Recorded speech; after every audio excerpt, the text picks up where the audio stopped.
Let's start this lunchtime with some fantastic news on the nation's trade front. Following their second summit talks in just 6 months, President Park Geun-hye and visiting Canadian Prime Minister Stephen Harper wrapped up talks Tuesday on a free trade deal between the two countries. Now, once the deal takes effect, Korea will be the world's #3 in terms of its FTA economic territory. Our presidential correspondent Choi You-sun tells us more.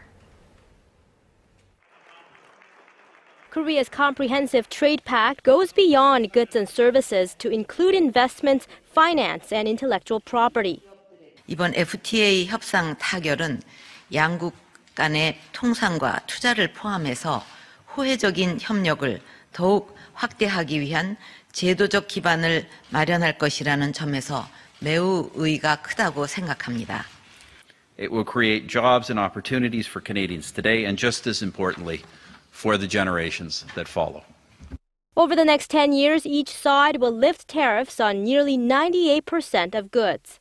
For Korean automakers whose products make up almost half of the nation's $10 billion annual exports to Canada, the 6% tariff barrier will be removed in 2 years.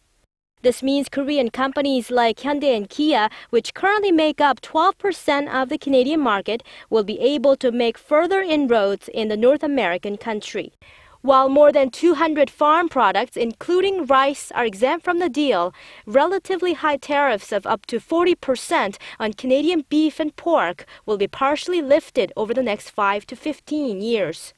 To allay concerns among Korean livestock farmers worried about the impact of trade deals with both Canada and Australia, Seoul says it's working on measures to assist them. Canada is now Korea's 12th FTA partner. After the deal is signed and approved by the parliaments of each country, it is expected to go into effect next year. Stressing that bilateral security cooperation is as important as economic issues, Prime Minister Harper expressed support for President Park's trust-building policies towards North Korea. The two leaders then urged Pyongyang to completely and verifiably rid itself of all its nuclear arms. Choi You-sun, Arirang News.